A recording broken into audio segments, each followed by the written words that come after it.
다 같이 묵도하심으로 낮 예배를 함께 드리겠습니다.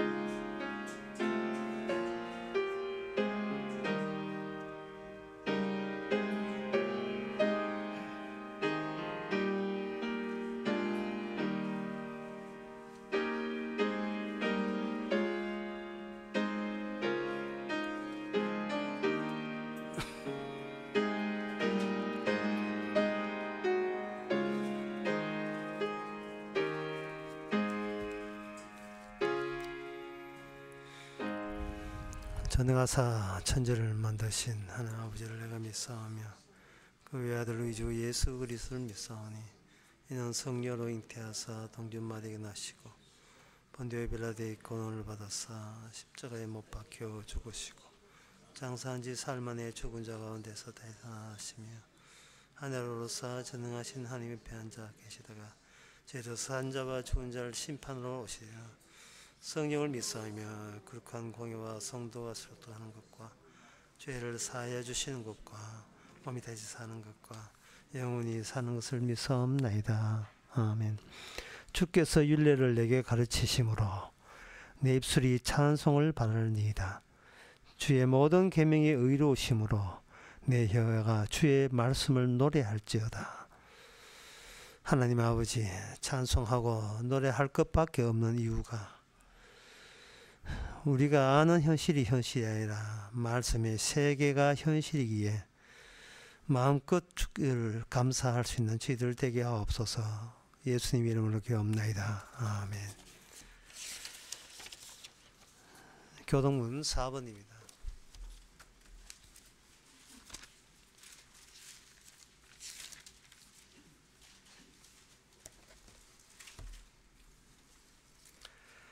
여호와 우리 주여, 주의 이름이 온 땅에 어찌 그리 아름다운지요.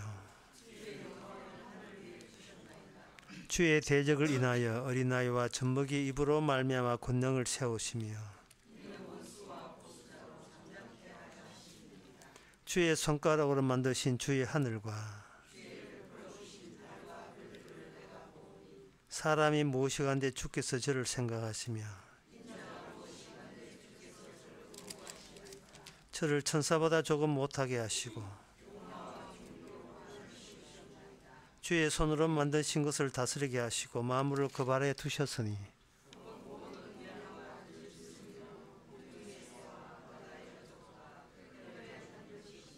다 같이 합시다. 여호와 우리 주여, 주의 이름이 온 땅에 어찌 그리 아름다운지요. 아멘. 자리에 앉아서 찬송가 347장 합시다.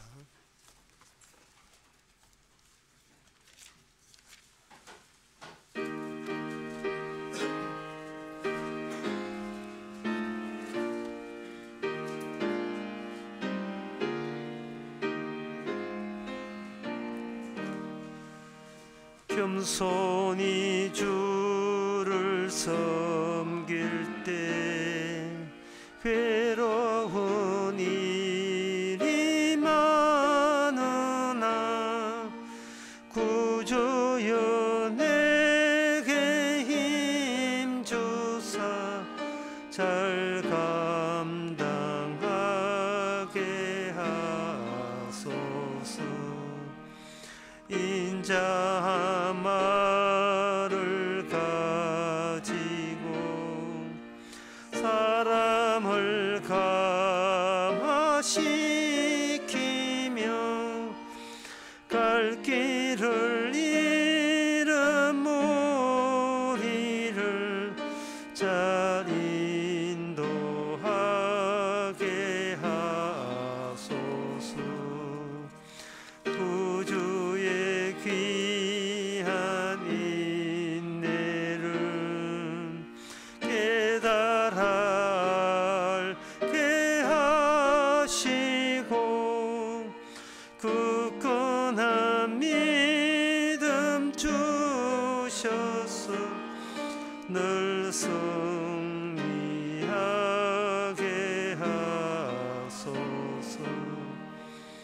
장래의 영광 비추사 소망이 되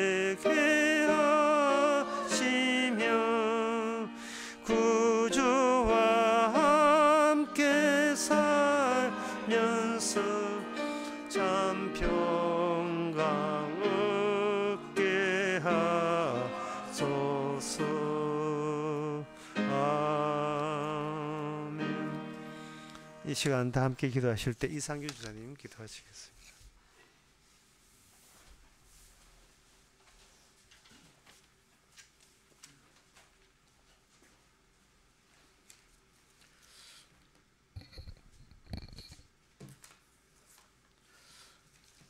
주님, 추운 날 건물 청소를 마치고 옥상에 있는 옥탑방 동남쪽 벽에 앉아서 차 한 잔을 마시면 벽 쪽으로 내 머리로 햇살이 따뜻하게 비춰주고 북서쪽 찬바람은 옥탑방 뒤쪽 벽이 막아서 양지 바르고 온실같이 따뜻해서 몸과 마음이 릴렉스해지고 몸도 편안하고 아늑한 기분이 들고 나른해져서 망중한을 즐기는 것 같습니다.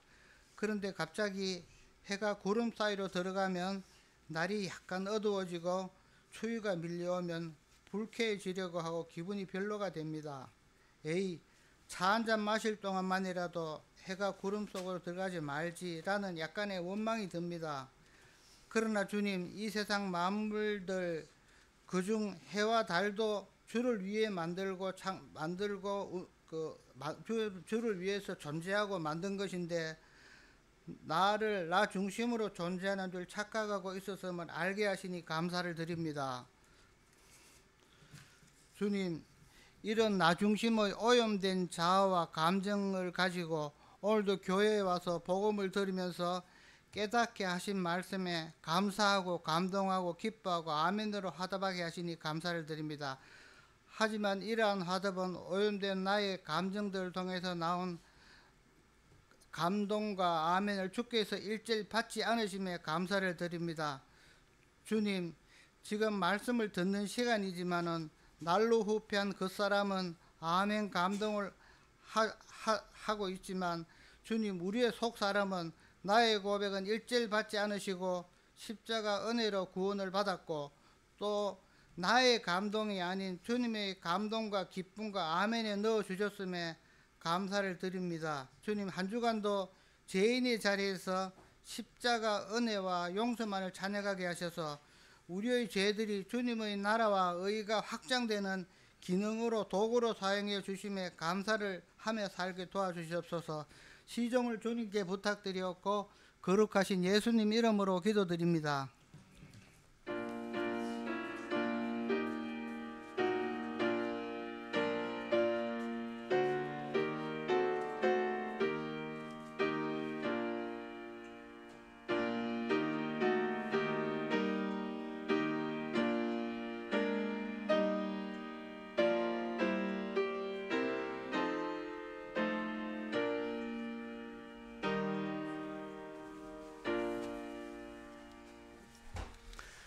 이 시간 광고 시간입니다.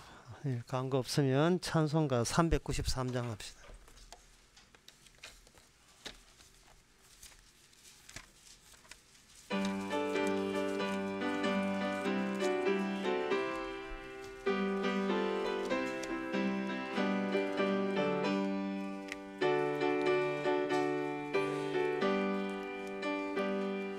우리들의 싸울 것은 혈기 아니요, 우리들의 싸울 것은 육체 아니요, 마귀 권세 힘써 싸워 깨쳐버리고 주를 영원 살릴 것이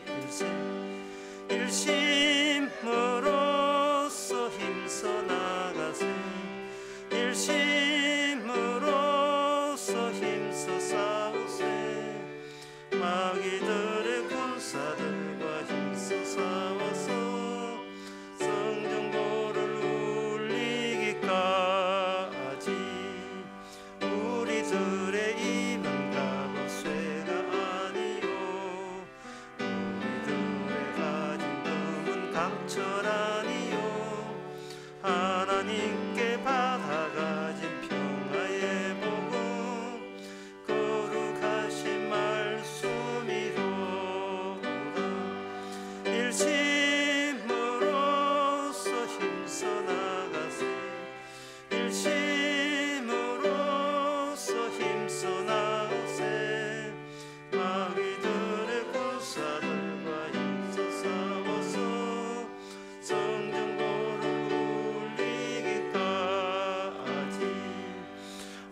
사막의 죄 아무리 강할지라도 우리들의 대장 예수 앞서가시니 두려 말고 용기 있게 힘써 싸우세 최우승이 얻을 때까지 일심으로써 힘써 나가세 일심으로써 힘써 싸우세 마귀들의 군사 힘써 싸워서 성전고를 울리기까지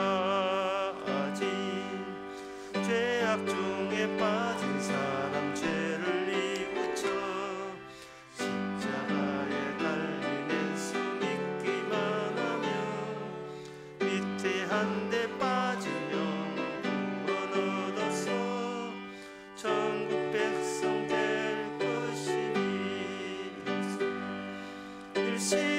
일심으로써 힘써 나가세 일심으로써 힘써 싸우세 마귀들의 군사들과 힘써 싸워서 성전로를 울리기까지.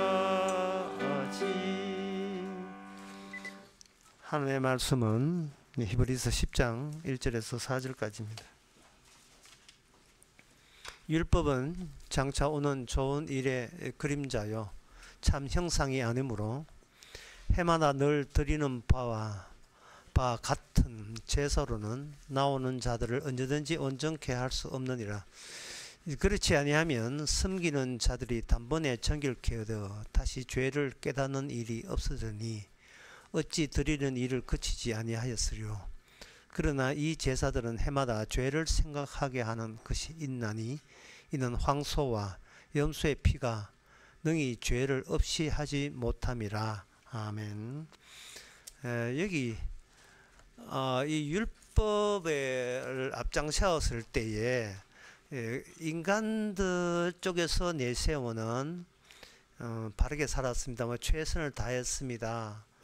어떻게 하면 구원받습니까? 이런 것은 율법 앞에서는 전혀 통하지가 않습니다.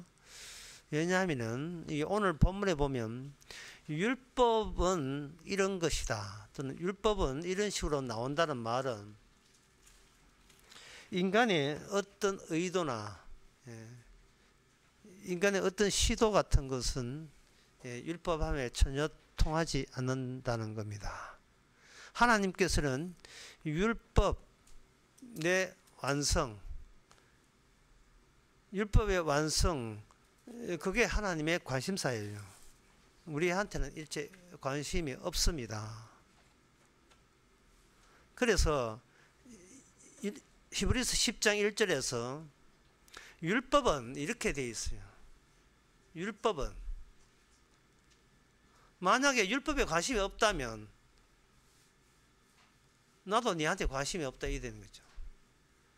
하나님 쪽에서 인간 쪽에서 제시하는 그 중간에 내세운 게 율법은 이에요.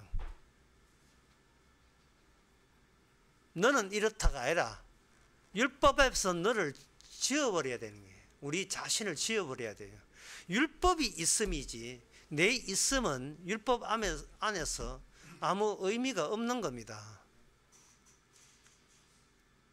그래서 어떤 자만 율법이라고 하나님께 먼저 문을 뗄 때에 어떤 자만 이 말씀을 받느냐 하면은 그렇지 않아도 하나님이 율법을 제시할 때 굉장히 궁금했었습니다. 하나님이 인간에게 뭐를 제시한다는 그 자체가 참 신기한 일이었습니다. 그냥 하나님은 하늘에 가만 계시면 될 텐데 인간 세계에서 뭐를 이렇게 건네준다는 거. 왜 하나님이 왜 건네주시죠? 그냥 하늘에 계시고 땅에서는 인간들이 그냥 살만 그만이잖아요. 이렇게 정리가 될 수 있는 문제인데 그렇지 않고 율법은 이렇게 나오니까 율법 거기 굉장히 궁금했었어요 하고 이래서 여기 대해서 어떻게 신경을 쓰고 율법에서 느낌을 갖는다는 이 자체가 이거는 정말 이 기적에 속하는 문제입니다.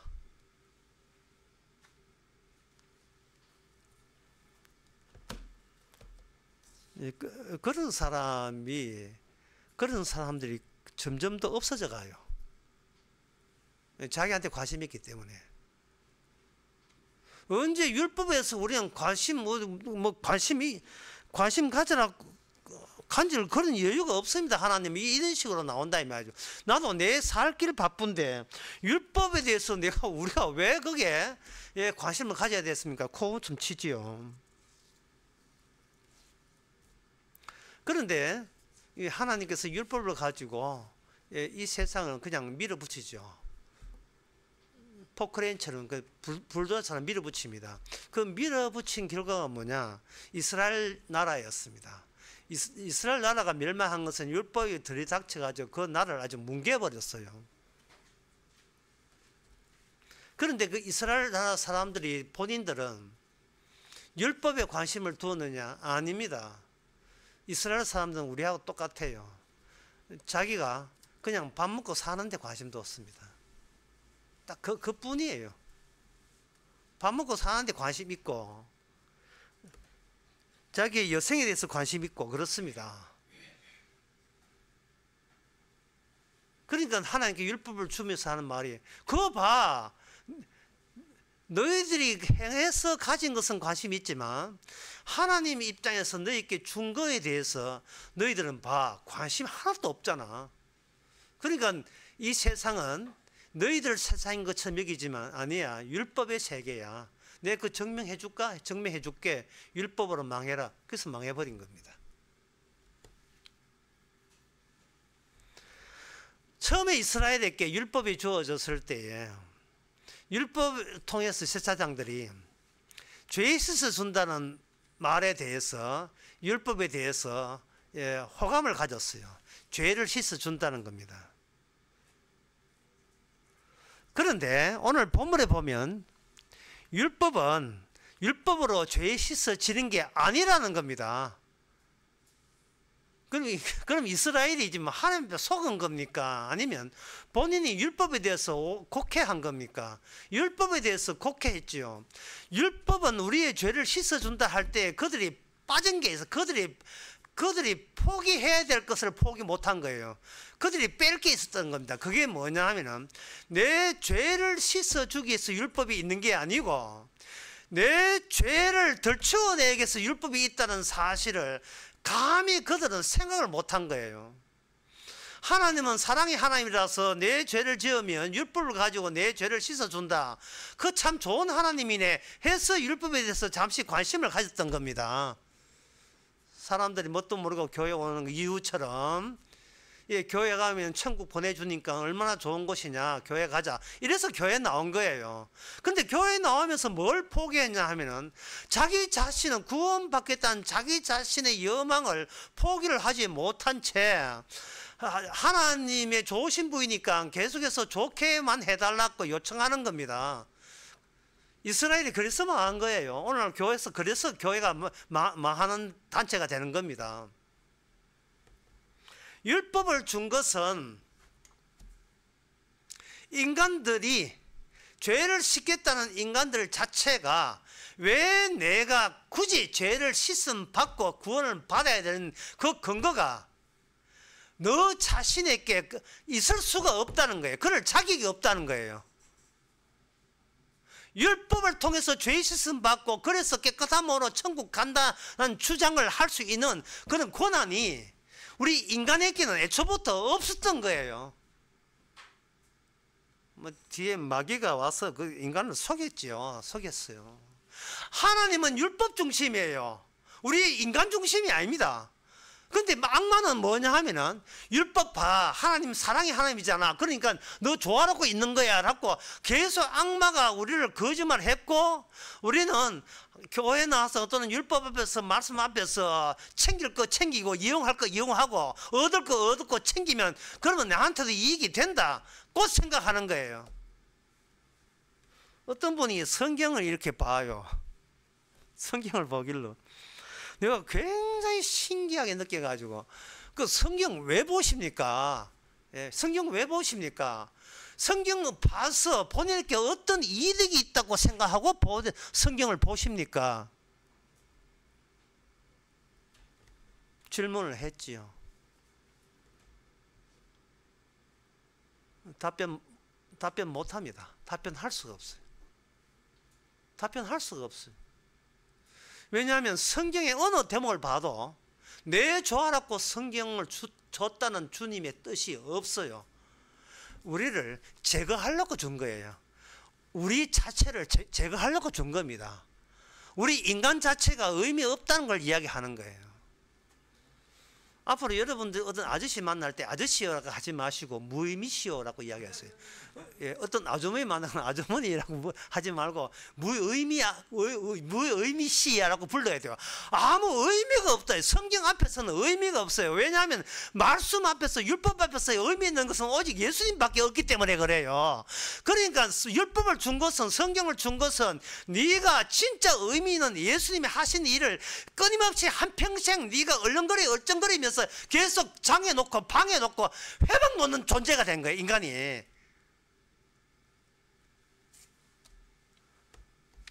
끊임없이 방해 놓는 거예요. 그러니까 성경 자체가 내한테 어떤 이득을 주지 않는다면, 또 이득 준다면 챙기면 그만이니까요. 이득을 주지 않는다면 그 다음에 나오는 말, 굳이 내가 얻을 거 얻고 챙길 거 챙겼는데 굳이 평소에 성경책을 들치길 하등의 이유가 없는 거예요. 그래서 답변을 못한 거예요. 왜 성경 보십니까? 답변을 못한 거예요. 안 봐도 되는데 심심해서 봅니다. 기껏 안 봐도 되는데 심심해서 봅니다. 그 답변 외에 다른 답변은 나올 수가 없어요. 아니, 내가 멀쩡하면 그 자체로 내한테 이익인데 그 다음에 뭐를 더 필요로 합니까? 내 자체가 멀쩡한데 나만 멀쩡하면 됐지. 무슨 성경이 왜 아쉬워야 돼? 이 성경책이 왜 아쉬워져야 됩니까? 어떤 그 연관성이 있어요. 몸 건강하고 밥 먹고 살면 됐지. 뭐 성경이 왜 필요해? 그 성경이 그게 왜 필요한 거예요? 그래서 히브리서 10장에 율법은 나오면 나 안 들을래. 나 안 들을래. 그거 내가 관심도 없는 걸 왜 들어?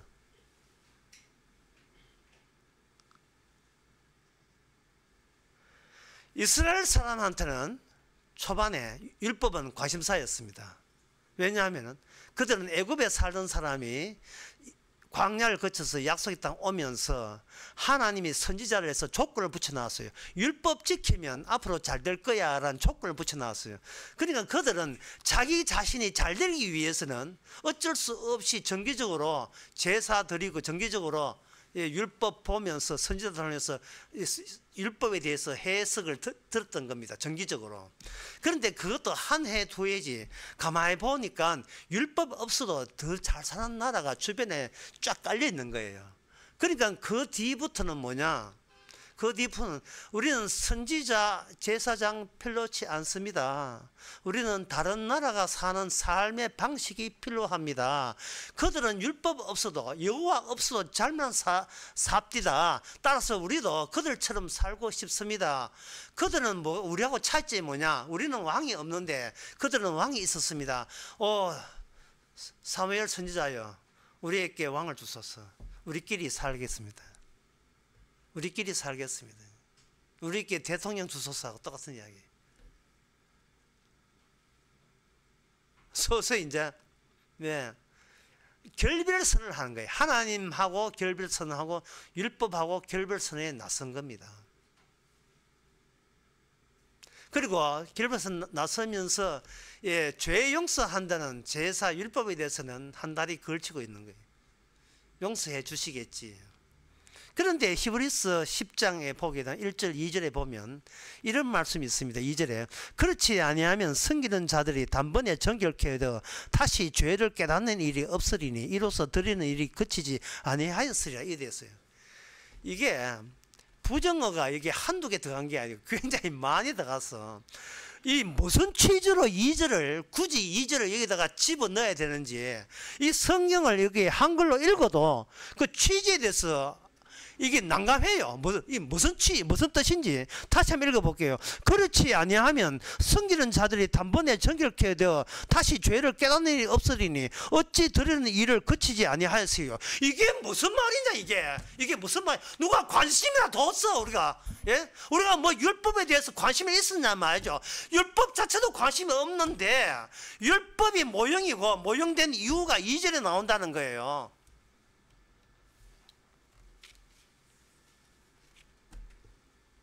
1절 보고 2절 대해서 성경 덮어버립니다. 나 안 볼란다. 나 안 볼란다.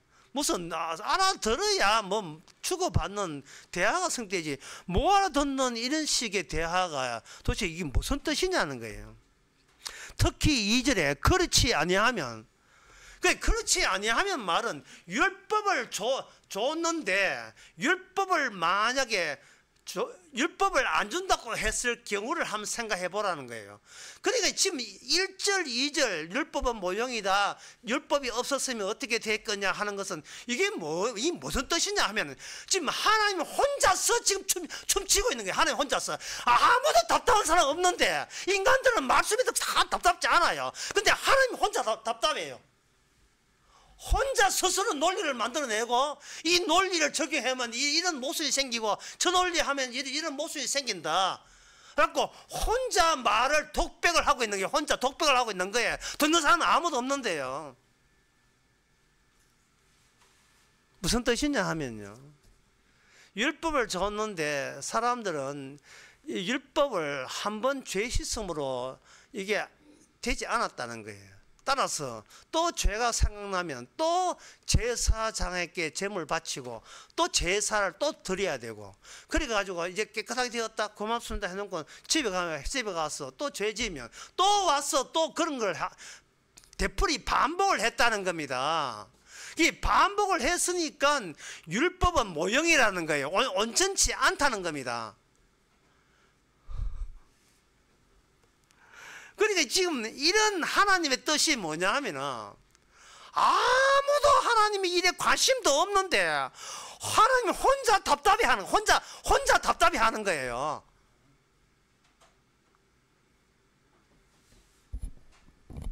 우리 인간의 마음이 이래요. 혹시 죄 생각나면요, 다시 하나님은 죄 용서해달라고 그때 교회 올 테니까, 예, 우리가 어떻게 살든 좀 그냥 내버려 두시고, 예, 하나님 죄 용서해는 그냥 고맙다 하잖아요. 그건 고마운 거고, 평소에 내 일에 대해서 내가 알아서 하겠습니다. 이게 우리의 뜻이, 우리의 마음입니다. 답답한 쪽은 하나님 쪽에서 답답한 거예요. 그리고 2절에 정결케 되어서 다시 죄를 깨닫는 일이 없으리라. 만약에 이야기하는 게 하나님, 만약에 율법이 모형이니까 모형은 제끼고 진짜 실체가 온다면 어떤 특징이 있느냐 하면 다시는, 예, 죄를 깨달을 필요조차 없는 일, 깨달을 필요치 않는 그 일이 발생되는, 그것이 모형을 지나서 실체가 올 때는 그런 일이 생긴다는 거예요.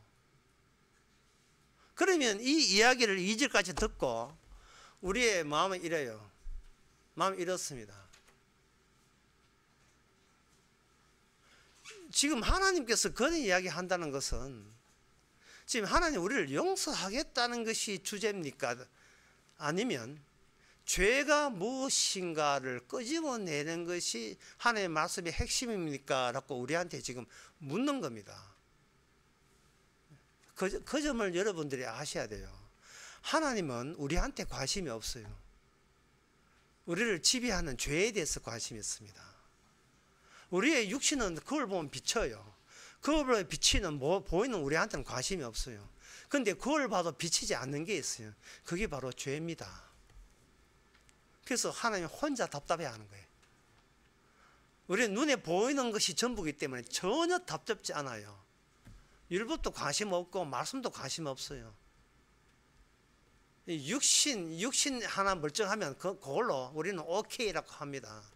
그러나 하나님께서는 이 율법을 등장시키고 율법을 등장시켜 놓고 모형이라 하는 것은, 예, 율법보다 더 센 게 오는데 그거는 육신보다 더 센 게 너 안에 너를 지배하고 있다는 겁니다. 쉽게 말해서 너희들은 추락 중이라는 거예요. 떨어지고 있다는 거예요. 떨어지고 있는 거예요.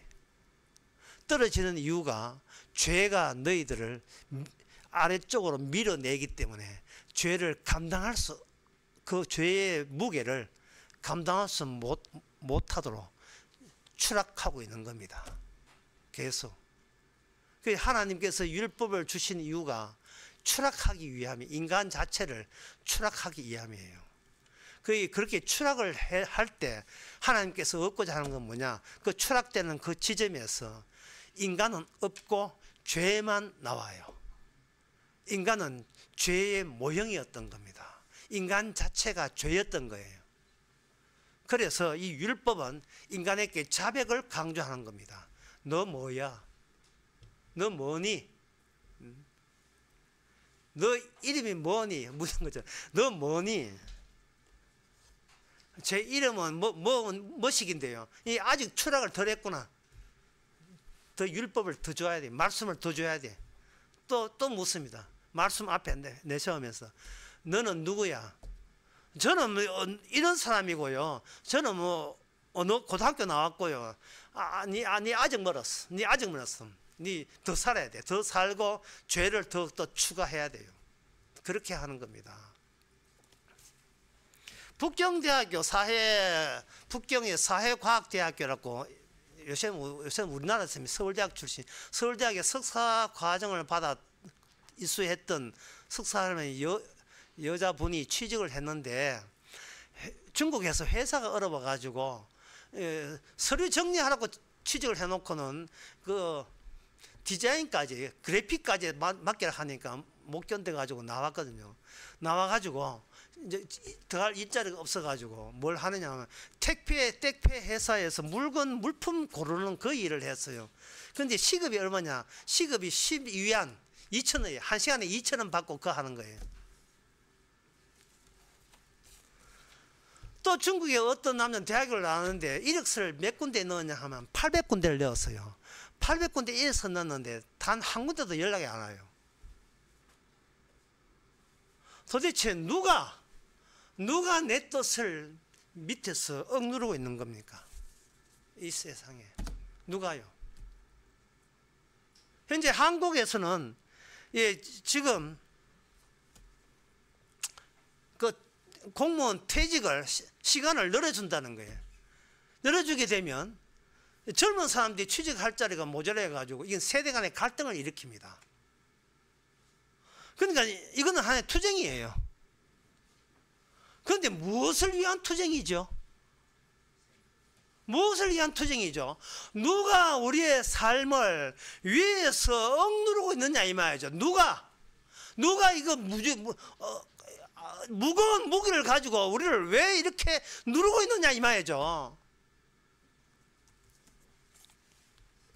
이유는 없어요. 이유 도저히 찾을 수가 없어요. 왜? 인간은 육신에서 모든 그 의미를 찾기 때문에 육신보다 더 센 걸 몰라요.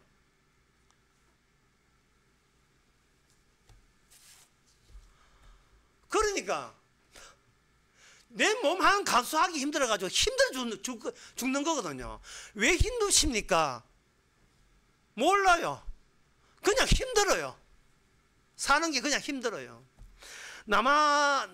남아프리카 공화국에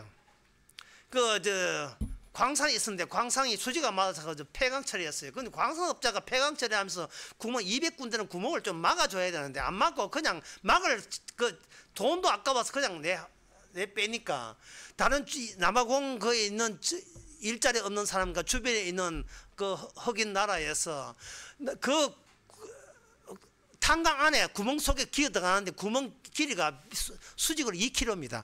2km씩 기어 들어가지고 거기서 그 금을 캐내가지고 기어 올라가가지고 그걸 팔아먹고 하는데 얼마 전에 거기서 76명이 현재 죽어 있고 현재 구조가 276명이 구조됐는데 그들이 그 2km 밑에서 죽은 이유가 공기가 나빠서 독한 가스 때문에 죽은 게 아니고 굶어 죽었어요. 왜냐하면 거기에 깽단이 불법 이민자들을 거기다가 모집해가지고 시세보다 5배나 비싼 그 식수와 식량을 팔아먹으면서 밖에 나오면 돈 안 주고 밖에 나오면 위에서 총으로 그 사람을 죽였습니다. 2km 밑에 있는 사람들이 그만큼 많이 죽었어요. 그러면 이 세상 구조가 그 폐강 구조예요. 폐강 구조. 자꾸 살라고 기어오르면 위에서 깽단이 총을 쏴서 죽여버립니다. 보이지 않는 깽단이 누구죠? 예, 눈에 보이는 깽단 말고 보이지 않게 나를 압박하는 깽단은 누굽니까? 그걸 인간들이 몰라요. 알 수가 없습니다. 맹목적 이유도 없이 그냥 밥 먹고 사는데 힘들어 죽겠어. 힘들어 죽겠어. 갈수록 몸은 아프지요. 생활비는 들지요. 대책도 없어요. 그게 바로 이방민족인 우리나라뿐만 아니고 이스라엘도 마찬가지였습니다. 그들은 율법은 관심이 없어요. 이스라엘도 율법 관심이 없었습니다. 그냥 내 몸 하나 건사하면 오케이였어요. 그런데 이 몸에서 나오는 이것은 뭔가 이게 알 수 없는 것이 계속 압박을 해오는데 그래서 버티기가 힘들어요. 그래서 이스라엘은 어떤 아이를 생각했냐 하면은 율법에 보면 하나님께서 신명기 28장 또는 출애굽기 20장에 십계명 나와요. 십계명이나 신명기 28장에 보면 뭐냐 하면 네가 말씀대로 살면 복을 받고 네 머리가 되는 꼬리가 되지 않고 잘 먹고 잘 산다. 더가도 복을 받는다. 그 다음에 네가 말씀을 어기면 저주받는다. 그 대목을 생각해서 그들은 힘든 가운데서도 하나님의 말씀을 안 버리고 율법대로 살라고 예를 썼습니다. 예를 썼는데 쓰면 쓸수록 점점 더 이게 선과 악 사이의 가레이가 이거 찢어지는 거예요. 이쪽에 가면 저주받고 이쪽에 가면 복을 받기 때문에 내가 복 받는 나가 되기 위해서 균형을 맞추려고 애를 쓰는 거예요. 노력을 다해서 악에 몰리지 않고 선한 쪽에 되어서 조금이라도 하나님께 복을 배급 타내려고 복을 타내려고 애를 쓰고 있는 거예요. 애를 쓰고 있는데 사태는 점점 더 악화되는 겁니다. 그러니까 왜 그러냐? 하나님께서는 이스라엘에게 율법을 준 것은 모든 인간에게 선과 악 사이라는 그 사이에 그들은 끼어서 균형감을 유지하려고 하는 게 수평적인 균형감. 선은 찾고 악은 멀리하고 그러면 나한테 내가 살만한 가치 있는 무의미가 아니라 의미 있는 내가 된다는 그 기본적인 인식이 우리 안에 박혀 있었던 겁니다. 그게 바로 죄였던 거예요. 그게 악마의 마음이었던 겁니다. 그런데 악마의 마음 가지고 본인이 악마의 무기에서 탈출한다? 이거는 말이 안 되는 거예요. 주님께서 어떻게 하느냐? 선과 악의 균형은 인간이 맞출 수가 없어요. 어떻게 하느냐? 이게 율법을 가지고 선과 악 자체가 악이라는 것, 그게 바로 죄가 된다는 것을 알기 위해서는 선과 악 바르게 살아서 복 받겠다고, 교회에 나와서 복 받겠고 하나님 말씀 지켜서 복 받겠다는 그 생각 자체가 바닥으로 떨어져 줘야 돼요. 바닥으로 떨어져야 돼요. 떨어지게 하는 또 다른 율법보다 더 센 거, 우리의 육신이 행할 수 있는 착함보다 더 센 것, 그 센 것을 주께서는 율법은 모형이니까 이건 백날 회개해도 또 제사 오니까 안 되고 단번에 하나님이 복음으로서 그것을 우리 안에 집어넣는 거예요. 그게 뭐냐? 수평적인 균형감이 아니고 수직적인 구심점을 우리 마음속에 집어넣는 게 구심점. 위에서 아래로 어떤 레벨로 있더라도 마음에 관통하는 구심점이 있으면 된다는 겁니다. 그 구심점. 예, 이번에 수련회도 강의했습니다만은 정신병이라는 것은 딴 게 아니고 구심점이 없는 게 정신병이에요. 구심점이 없는 거. 왜 그러냐 하면은 인간의 구심점은 균형 감각이에요. 이만큼 내가 선하면 됐다. 이 정도까지 안 망가졌으면 그것도 나는 위로받아. 수평적인 선과 악 사이의 균형, 그 균형감을 우리는 중심이라 보는데, 이게 상황 바뀌어버리면, 경제 상황 바뀌어버리면, 예, 이거 다시 해체돼 버립니다. 점점 더 나라가 떨어지면서 내가 조금 전에 수입이 이 정도 되었을 때에 뭐 이 정도 하면 인생 선방했다고 스스로 자화자찬했던 그것이 더 내려가니까 이것이 모든 것이 마음, 정신이 이게 완전히 혼란스러운 거예요. 그게 뭐냐? 정신병이에요. 정신병. 땜빵으로 평형감을 유지하는데 그 땜빵이 계속되는 모든 경제 상황에서 버틸 수가 없는 거예요. 멀쩡했던 이 마음이 내 몸이 아프다. 이게 추락을 합니다. 나 와이카노. 예, 조금 전만 해도 건강해도 나 와이카노. 내 이빨 와 부서지려 하는 것처럼. 내가 왜 이래? 점점 내려가는 거예요. 점점 내려가. 그 점점 내려가면서 인간이 고집 같은 게 있는데 아무리 내려도 자기 자신을 포기하지 않습니다. 말씀을 안 봅니다. 내 쪽에서 어려운 가운데서도 착하면 되지 뭐. 어려운 가운데서 나쁜 짓을 안 하면 되잖아. 선과 악의 균형 감각으로 버틸 대로 한번 버텨보는 거예요. 주님께서는 그게 모형이야. 네 자체가 모형이야. 인간 자체가 모형이야 라고 주님께서는 자백을 강조합니다. 자백을. 예, 말씀을 가지고 자백을 강조해야. 너 뭐야? 저 납니다. 아직 멀었어. 아직 멀었어. 너 아직도 멀었어. 너 뭐야? 전데요. 아직도 니는 무의미한 줄 몰라? 더 추락해야 돼. 너 뭐야? 죄입니다. 진작 이야기지. 너 뭐야? 죄입니다. 그러면 나 뭐지? 피입니다. 죄와 피의 만남이. 이게 바로 모든 말씀에 들어있는 거예요. 그동안 나라는 것이 정신병자이면서도 끝까지 정신병을 포기하지 않으면서 나는 내가 지킨다고 버티고 또 버티는 거. 그러면서 계속 추락하고 자기 변명하고 합리화하고 정당화하고 이 정도 최선을 다했으면 하나님 저 섭섭하게 하지 마세요. 나름 애썼습니다. 애쓰고 있습니다. 더는 못합니다. 힘듭니다. 저도. 주께서는 네 아직도 네가 있구나. 네 아직도 너란 게 살아있구나.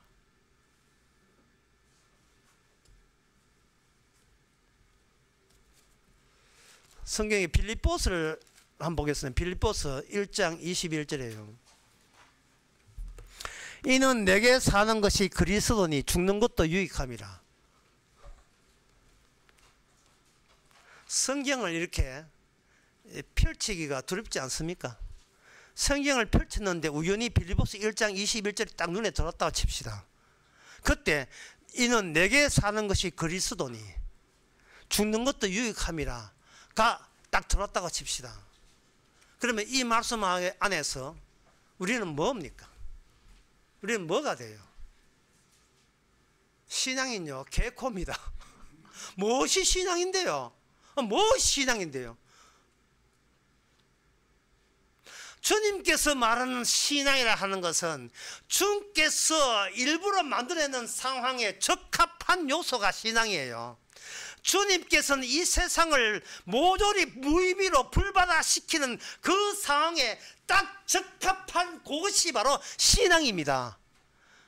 모든 것이 무의미하게 된다면 우리 안에 들어오는 신앙은 우리 내부에서 나를 무의미하게 규정하는 그것이 신앙이에요. 내가 아무것도 아니라는 것을 만들어내는 그게 신앙이에요. 최후의 모습을 보자 이거예요. 최후의 모습을. 주님은 지금 혼자 바빠요. 율법 줬다가 십자가 줬다가 혼자 바빠요. 너 율법 줘도 매일 오잖아. 이제는 십자가 줘면 그럴 필요 없어. 왜? 너는 네 안에 사는 것이 나기 때문에. 죄 안에, 죄라는 껍데기 안에 사는 것은 피기 때문에 그래. 피.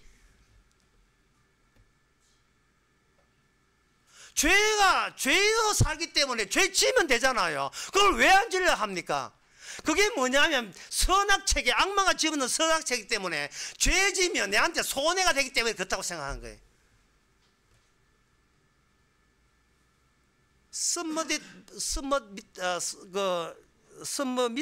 모험이라는 이 영국의 작가, 유명한 작가예요. 보통 서머셋 모임 이렇게 하고 작품이 우리나라에 막 알려졌는데, 그 단편에 레인 불비라는 그 단편에 보면 거기에 어떤 선교사가 있어요.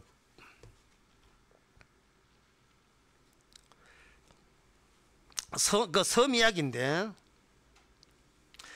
그 데이비드 이름의 선교사가 섬에 와서 선교를 해요.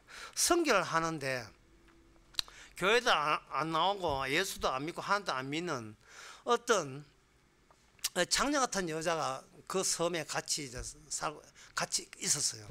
그런데 그 데이비드는 선교사는 사명을 갖고 항상 붙들고 기도하고 신방하고 울면서 하면서 하나님 믿어야 됩니다. 세상은 종말입니다. 예수 믿지 않으면 지옥 가고 예수 믿으면 천국 갑니다 하고 붙들고 있는데, 그렇게 해가지고 사람들은 이제 교회에 모아놨는데, 교회에 모아놓은 그 남자들 누가 꼬시느냐 하면은 딴 재주가 없으니까, 몸 파는 그 외에는 재주가 없으니까 그 장녀가 계속 꼬시가지고 자꾸 이제 그 세상 재미에 빠지게 해요.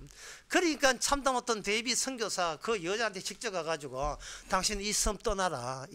그 이제 실제가 아니고 한편 소설입니다. 당신 이 섬 떠나라. 당신 때문에 이 청년들 남자들 다 버리겠다. 당신 떠나. 핍박을 했어요.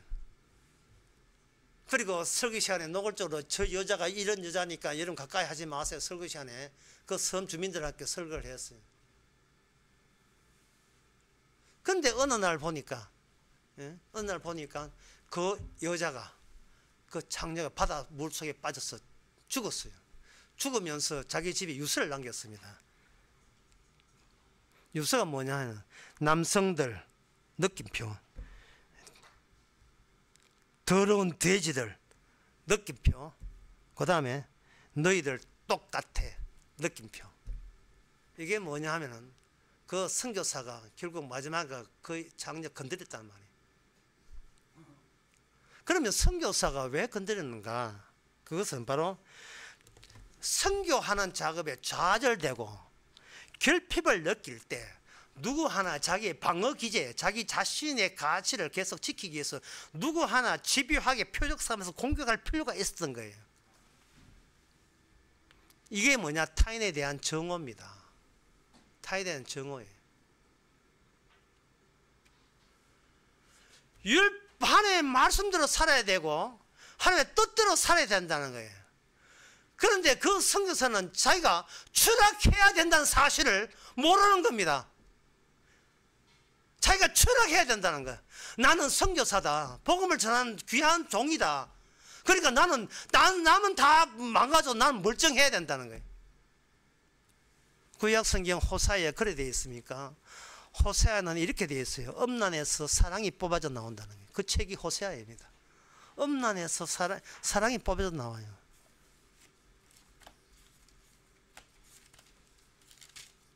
호세아 1장 2절에 여호와께서 비로소 호세아에게 말씀하시나 여호와께서 호세아에게 이르시되 너는 가서 엄난한 아내를 취하여 엄난한 자식을 낳아라.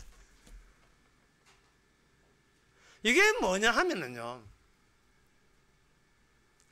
인간이 아담에서 난 그 육신이라는 것은 말씀이고 성경이고 율법이고 관심 없고 이미 자기 안에 들어온 선과 악이라는 그것이 자체적인 말씀과 율법의 기능을 다 하고 있는 거예요.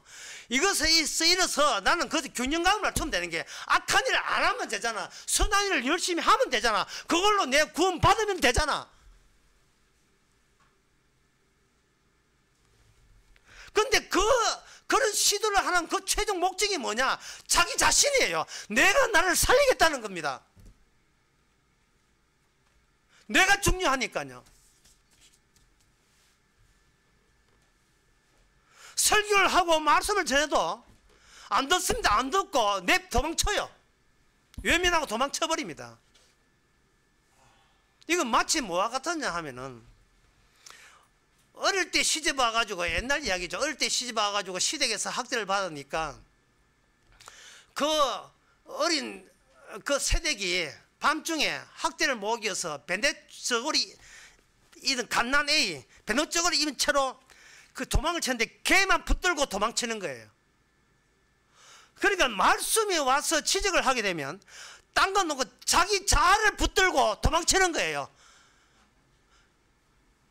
자기 자신 보고 말해요. 내 네 실망하지 않게 해줄게. 내가 네 지켜줄게. 너 나 알거든. 선이 뭐고 악이 뭔지 내가 알거든. 우리 이것 가지고 우리 자신을 지킬 때를 한번 지켜보자.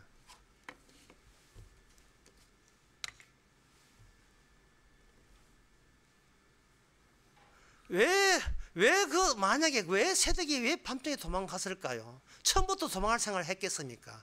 이게 뭐냐? 선과 악 사이에 이걸 이항체제라고 해요. 서로 다른 한 끼인데 체제가 밑에 갈라지는 거예요. 이거 찢어지는 거예요. 이런 가래가 두 개죠. 다리가 찢어지는 겁니다. 그 찢어지게 하는 것이 주의 뜻인데, 찢어져야 거기에서 공백이 생기고 빈틈가 생기는 거예요. 인간은 자기를 오므라뜨려요. 자기 다리를 안 벌리고 이렇게 꼭 내가 내 인생을 내가 책임지는 거예요. 바르게 사는 걸로. 그 다리를 한 찢어 본다면 그거는 나의 죽음보다 더 센 거예요. 왜? 내가 무의미가 되기 때문이에요. 그런데 그 무의미에 하나님 보시기에 아무 의미 없는 것이 이미 우리 안에 공터로 이미 자리 잡고 있었던 겁니다. 그런데 마귀가 우리로 하여금 자꾸 격려를 해줘가지고 용기를 부어줘가지고 그 빈터가 안 보이도록 다리를 오므도록 해가지고 바르게 살아, 열심히 살아, 착하게 살면 하늘에 복 주는 거야. 이런 식으로 계속 그런 식으로 속여왔던 거예요. 악마가. 가래에 찢어지는 가는 경우 같은 거에 여러분들이 십계명과 신명기의 차이점을 보면 돼요. 십계명에서는 하나님이 복과 저주에 대해서 간단하게 나왔어요. 딱 간단하게. 그리고 뭘 하라 하였습니다. 근데 신명기 28장에 나오면 복과 저주는 점점 더 세밀해져 가지고 복과 저주 사이에 간격이 더 벌어지게 되어 있고, 신명기 30장에 보면 아주 결론처럼 나와 있습니다. 32장에 보면 32장의 16절에 보면 이런 말씀 나옵니다. 너희가 너의 반석을 잊었도다. 너는 이미 가래에 다 찢었다. 너의 반석을 잊었다. 너희들이 율법을 지켜서 복 받겠다 하는 그 가운데서 너희와 선과 악 사이에 끼어있는 여분의 공터를 너희들은 놓쳤다. 그 여분의 공터가 뭐냐? 너희들은 죄를 선, 악, 윤리적 의식으로 죄를 가려워진 거예요. 그게 하나님의 방해물이고 장애물이 되는 거예요. 주께서는 그걸 벌려야 되는데, 그 죄, 너 뭐야? 죄입니다. 이렇게 죄 자체로 벌려야 되는데 오므라뜨니 죄를 감추는 거예요. 바르게 하겠습니다. 최선을 다하겠습니다. 앞으로 잘하겠습니다. 앞으로 열심히 하겠습니다. 자꾸 이런 식으로 죄를 가리는 거예요. 죄를 가리니까 피가 보이질 않는 거예요.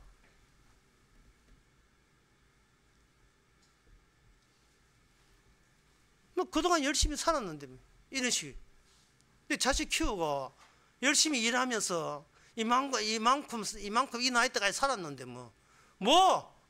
내보고 누가 내보고 죄인이래. 내처럼 열심히 한번 살아봐 죄인인지. 우리는 큰 소리 칩니다. 어떤 성경원에 사진이 한 장 봤는데, 성경원에서 애들 걔 5살 정도 애인데 둘이 통성 콧물 흘리면서 통성 기도하는 것을 애들에게 가르쳤어요.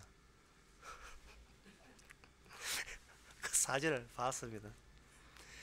5살이에요. 5살 좀 됐는데 둘이가 이거 하는 거 있잖아요. 통성기도 막 뭐 울면서 하는 기도예요. 그래서 제가 마음속으로 생각해 봤습니다. 하나님이 하나님의 자기 뜻을 내는 그 증거가 뭘까? 최종 증거가 뭘까? 통성기도? 아닙니다. 헌금? 아니죠. 전도? 아닙니다. 성경공부? 아니죠. 예배 참석? 아닙니다. 아무것도 아니에요. 역시 통성기도 아니고 아무것도 아니에요. 증거가 뭐냐? 피입니다. 하나님의 됨을 하나님은 자기 쪽에서 짰어요. 피는 어디서 흘리는가? 하나님의 추락에서 나오는 거예요. 하나님의 추락. 저 빌립보서 2장처럼 저 높은 곳에 계시지 않고 뚝 떨어진 거예요. 인간이 떨어진 것보다 더 빠른 속도로 앞당겨서 먼저 십자가에서 차진해서 죄인의 저 아버지께 저주받는 존재로서 뚝 떨어진 거예요. 그게 유일한 하나님의 증거입니다. 다른 하나님은 없습니다. 피 흘리는 하나님 외에는 다른 하나님은 없어요. 인간들은 그 피를 좋아하지 않아요. 자기가 좋기 때문에. 자기 말로 좋은 게 없기 때문에 피 좋아하지 않습니다. 그 피 좋아하지 않는 이유가 뭐냐? 자기가 죄가 아니기 때문에 안 했고 생각하기 때문에 자기가 죄 그 자체로 여기지 않기 때문에.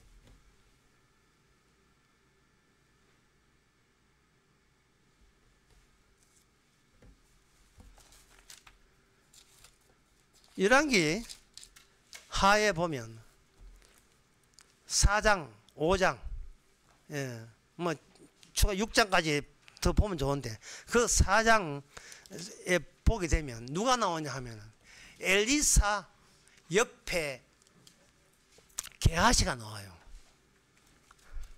엘리사 옆에 게하시가 나옵니다. 특히 열왕기 하 4장 같은 경우에 수넴 여인 나올 때 게하시가 활동을 많이 해요. 조수니까요. 활동을 많이 하고 있습니다. 그 게하시가 평소에 24시간 생활을 자기의 스승되는 엘리사 더불어 같이 한 묶음 되어서 시키는 대로 다 움직이고 이렇게 했어요. 이렇게 할 때 과연 게하시가 변화되었는가? 변화되지 않았습니다. 참 굉장히 신기해요. 수넴 여인 같은 경우에 자식이 없어요. 자식이 없는데 엘리사 일행에 대해서 너무 잘해줘서 엘리사가 고마워서 뭐 소원이 있거든 이야기해봐요. 그러니까 저 소원 같은 게 필요 없습니다. 굉장히 겸손해 보여요. 겸손해 보입니다. 엘리사가 말하기를 내년쯤 당신은 아기를 가질 겁니다. 아기 없는데 아기를 가질 겁니다. 그 과연 아기를 가졌어요. 열왕기 하 4장에 보면 나와요. 4장에 아기를 가졌는데 그 애를 갖고 나는데 그 아기가 밭에 일하다가 아이고 머리야 라고 하면서 아주 구체적으로 나와서 아이고 머리야, 아이고 내 머리야. 자기 아버지한테 19절에 내 머리야 하면서 죽었어요. 원래 자식이 없었어요. 엘리사를 통해서 자식을 얻었습니다. 그러면 그 없는 자식, 있던 자식이 없어도 그만이 아닙니까? 원래 없었잖아요. 왜 하나님께서 수넴 여인에게 누구 자식을 달라고 했습니까? 달라고 하셨는데 자식 줬던 거예요. 그게 이제 그 수넴 여인이 나중에 엘리사한테 달려들듯이 와가지고, 안식일도 아닌데 가가지고 달려들어서 낙이 타고 가가지고 28절에 따집니다. 제가 언제 아들 달라 했습니까? 선지자님, 요새 같으면 목사님께 목사님, 내가 아들이 아쉬우니까 아들 달라고 내가 목사님한테 부탁한 적이 있던가요? 하나님께 부탁한 적이 있던가요? 없지요. 없는데 왜 죽이십니까? 본인이 말하면서도 모순되는 거예요. 예. 그리고 더 모순되는 것은 내가 아들 없다고 내가 섭섭하다고 이야기 안 했어요, 안 했죠? 안 했지요. 무슨 말입니까? 그 이야기를 안 할 것 같으면 뭐라고 이게 먼 길에 그 갈멜산까지 그 먼 길에 수백 킬로 떨어진 것까지 와가지고 이렇게 아무 소리 안 하고 있느냐 이 말입니다.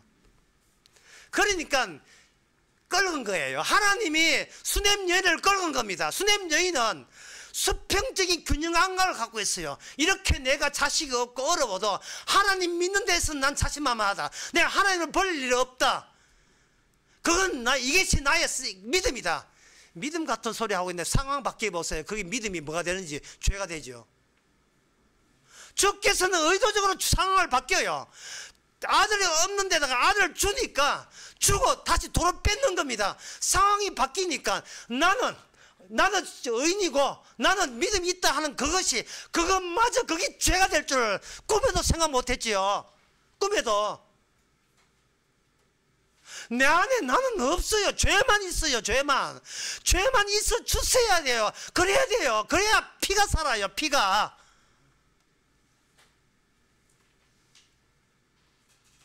자꾸 나만 있으니까 말씀을 안 보는 거예요. 성경도 안 보는 거예요. 내 가정만 챙기고 내 돈만 벌고 경제사정만 생각하고 되고 세상만 기웃거리고 그런 거예요. 성경을 안 보니까. 성경이 뻔히 다 아는 이야기야. 이게 하나님이 사랑이시니까 우리 십자가 줘서 믿습니다 하면 끝날 문제지. 아니에요. 그건 믿음이 아니에요. 믿음은 내가 죄가 될 때 비로소 발견되는 거예요. 내가 죄가 될 때. 내가 죄인이 되는 게 아니고 내 자체가 죄가 되는 거예요. 그때 아까 빌립보서 1장 21절 사도 바울의 고백 보세요. 내 안에 사는 것은 그리스도니 죽는 것도 유익함이라. 그리스도 입장에서 죽으신다면 기꺼이 감사함으로 주님 마음대로 멋대로 하시옵소서. 주님이 기쁜 게 내 기쁨입니다. 이런 뜻이거든요. 그러면 자기 사적인 기쁨은 없지 날아갔지요. 죄인인데요. 그때 게하시 보고 네가 가서 지팡이 가지고 그 죽은 애 앞에 얹어봐라. 게하시가 지팡이를 얹으니까 끔찍도 안 해. 역시 죽어 있어요. 애 누워 있다. 지팡이 하나 있다. 그 지팡이는 분명히 엘리사 지팡이인데 게하시가 전달해 주니까 이건 아무 없이가 없어요. 게하시 내 할 시키는 했나? 했습니다. 어떻게? 지팡이 얹었습니다. 비켜라. 선지자가 2번씩이나 자기의 코, 자기의 입, 자기의 얼굴을 죽은 애한테 그대로 댑니다. 복제를 해요. 복제를 합니다. 엄마는 바깥에서 지금 따지려고 탈을 들고, 예. 선지자를 대접할 것 같으면 남들 보기에 대단한 신앙이었어요. 하나님은 그거는 신앙도 아니다. 그것도 신앙도 아니다. 옆에서 게하시가 선지자의 종으로 설치니까 대단히 신앙인 것이요. 신앙도 아니었어요. 게하시의 엘리사의 신앙은 뭐냐? 죽은 아이와 자기를 일치시키는 겁니다. 내가 죽은 자로서 이 땅에 있다는 사실을 너희들은 그걸 믿으셔야 됩니다. 왜 주님께서는 죽음을 앞장 세우지 않고 일한 법이 없느냐? 우리가 이미 죽어있기 때문에. 죄값은 죽음이거든요. 죄가 살아있기 때문에 우리는 살아있는 거예요. 죄가 살아있기 때문에, 다시 말해서 죽음이 살아있다는 걸 증거하기 위해서 우리는 지금껏 살아있는 겁니다. 내가 살아있는 게 아니고 죽음이 살아있고 저주가 살아있고 죄가 살아있는 거예요.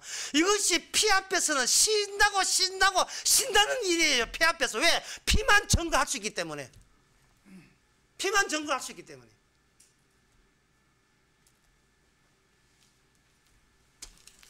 열왕기상 5장에 넘어갑니다. 나만 장군이 문둥병 걸렸어요. 문둥병 걸렸을 때에 엘리사가 만나주지도 않습니다. 그냥 내 시킨 대로 요단강 물을 7번 왔다 갔다 하세요. 갔다 와서 해서 낳았어요. 낳고 난 뒤에 이제 만나주죠. 나만 장군이 당신의 조용사에 하시기를 원합니다. 내가 본국에 갔을 때 다른 신을 믿더라도 나는 여호와 생긴다 생각하고 그렇게 생각해 주시기 바랍니다. 다른 신을 림몬 땅에서 절하면서도 몸을 굽히면서도 그것이 여호와께 몸을 굽힌다는 말은 나만 장군이 자기가 죄인 것을 아는 순간 죄에서 나오는 어떤 종교적 행위가 하나님 보시기에는 의미 없는 것으로 거부한다는 것을 기쁘게 수납했기 때문에 내가 어떤 짓을 해도 의미 없는 것으로 쳐주시는 그것이 얼마나 나한테 내 짐이 가볍고 고마운 일인지, 뭘 해도 의미 없다는 거, 이것보다 자유가 어디 있습니까? 이보다 더 신난 일이 어디 있습니까? 그래서 고린도 후서에 보면 이런 말씀이 나옵니다. 이게 사도 바울이 다 본인이 알아서 이게 주님의 계시 받고 전한 거예요. 그리스도 안에 있는 사람은, 다시 말해서 내 안에 살아 계신 것은 그리스도니 죽는 것도 유익함이라 하는 그리스도께서 우리한테 어떤 일을 했느냐 하면은 1장 20절에 이 그리스도 안에서 모든 것이 약속답게 예스가 되기 때문에 아니오는 하나도 없다는 거예요. 아니오는 하나도 없다는 겁니다.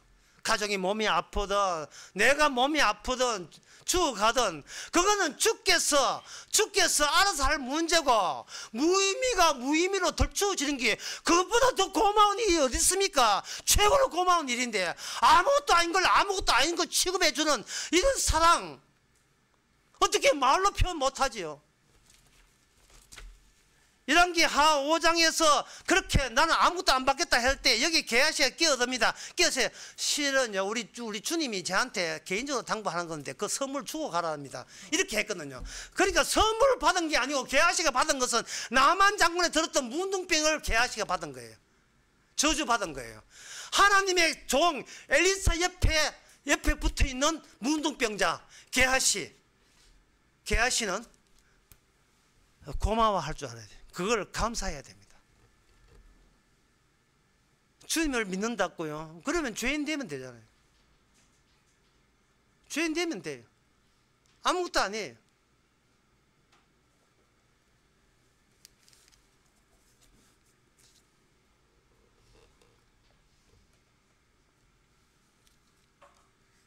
이제 말씀을 맺고자 합니다. 내 안에 계신 것이 그리스도니 죽는 것도 유익함이라.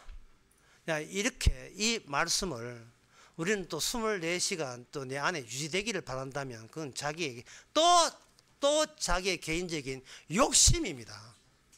개인적인 욕심이에요. 그래서 어떻게 되느냐 하면은 하나님의 약속이 우리에게 적용이 되는데 레위기 1장 6절 7절에 보면 이렇게 말씀 나옵니다. 그는 또 번제 희생의 가죽을 벗기고 각을 뜰 것이고 그 제사장 자손들은 단 위에 불을 피우고 5절에 보면 그는 여호와 앞에서 수송아지 잡을 것이고 아론의 제사장은 그 피를 가져다가 피와 죄를 태우는 그 불의 만남, 그 피와 죄의 만남이 하나의 약속을 이루어서 우리 안에 들어오는 겁니다. 들어오게 되게 되면 그 다음부터는 그 약속이 우리의 모든 선악체계, 이항체계를 그보다 더 세게 우리에게 작용을 하게 되죠. 그러면 우리는 그럼 성경 봐야 됩니까? 아닙니다. 성경을 보는 게 아니고 성경을 본다는 것은 우리 안에 이루어진 이 상황과 성경 안에 있는 상황이 얼마나 일치되는 상황인 걸 우리를 확인하는데 하나님은 우리를 도구로 수단으로 사용해서 우리가 예수님의 정인으로 쓰여 겁니다. 그래서 성경을 보는 게 아니고 성경을 보게 하시고 말씀을 보게 하실 때 여러분 도망치지 마세요. 하나님의 성도인 것을 감사하시기 바랍니다. 기도하겠습니다. 하나님 아버지, 저희들 주께서 혼자 설치되고 혼자 열중내는 게 아무 관심조차도 없습니다. 그저 이용해물 때 이용하면 끝이라고 여겼던 우리, 근데 그것이 바로 마귀에 속한 죄 그 자체인 것을 이제는 기쁘고 감사한 마음으로 고백할 수 있는, 저 죄입니다 고백할 수 있는, 그렇게 해서 피만 증거하는 저희들 되게 하옵소서. 예수님의 이름으로 기도합나이다. 아멘.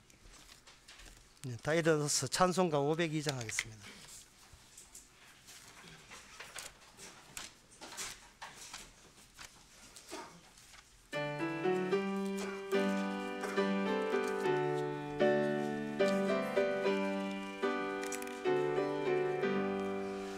세상을 넘어 험곡에 가도 빛 가운데로 걸어가면 주께서 항상 지키시기로 약속한 말씀 변치 않네.